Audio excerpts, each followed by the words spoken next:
Who's actually going to get the most out of an APC Smart UPS SRT 3000VA RM208V with a network card, and who should probably look elsewhere?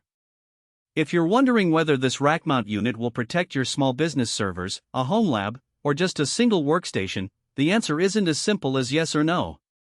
You need to think about the power load you're protecting, how often you'll actually need remote monitoring, and whether the price tag fits the value you expect.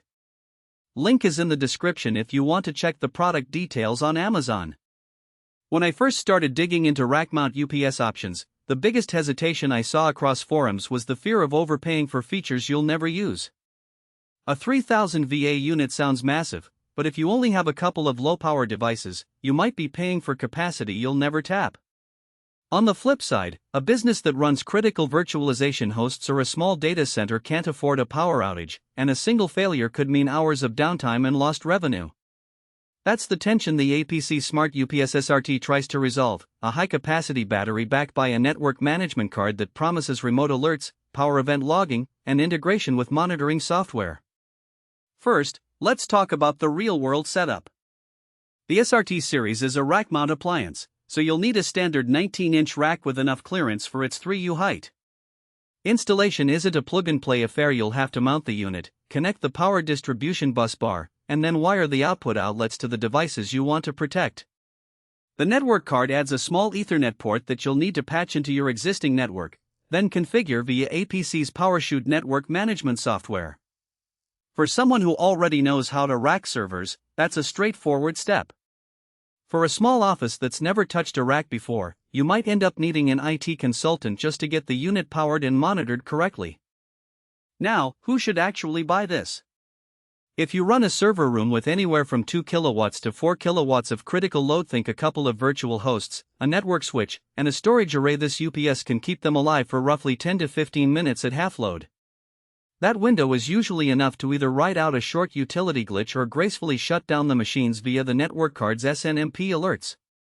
The remote monitoring is genuinely useful if you have admin staff on call. You can receive an email the instant the battery voltage dips, or even trigger a script that initiates a safe shutdown.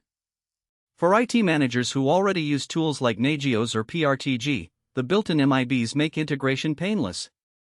Conversely, if you're a freelancer or a home user who only needs to protect a single desktop and maybe a monitor, you'll likely find the price steep for the capacity you'll never use. A smaller line interactive UPS in a tower form factor would cover that scenario at a fraction of the cost and with a simpler setup. Even for a modest small business that only runs a point-of-sale system and a router, the network card's remote capabilities may be overkill. A basic APC backups with a local LCD would do the job without the rack mount and extra cabling. Let's move to practical strengths. The biggest win here is the battery runtime at moderate loads. In my research, the 3000VA rating translates to about 16 minutes at a 500W draw, which is surprisingly generous for a rack mount unit of this size.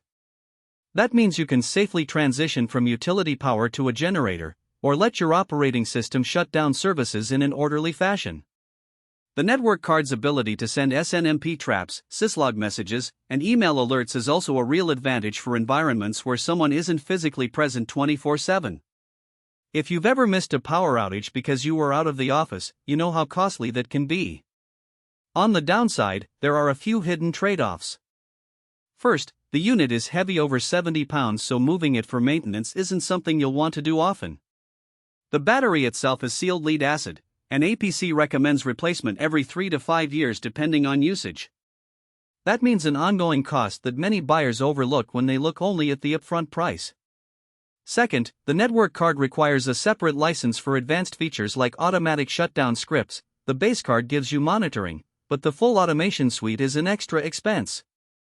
Finally, the unit's efficiency drops noticeably when it's operating at low load. If you only run a couple of servers at 20% capacity, you'll see higher energy consumption compared to a smaller UPS designed for low load efficiency. One practical scenario I ran through was a small co-working space that hosts a shared printer, a Wi-Fi access point, and a single NS. They initially considered the SRT because they liked the brand's reputation, but after calculating the expected load, roughly 250W, they realized the UPS would sit at about 8% of its capacity. In that case, the battery would discharge extremely slowly, and the unit would waste.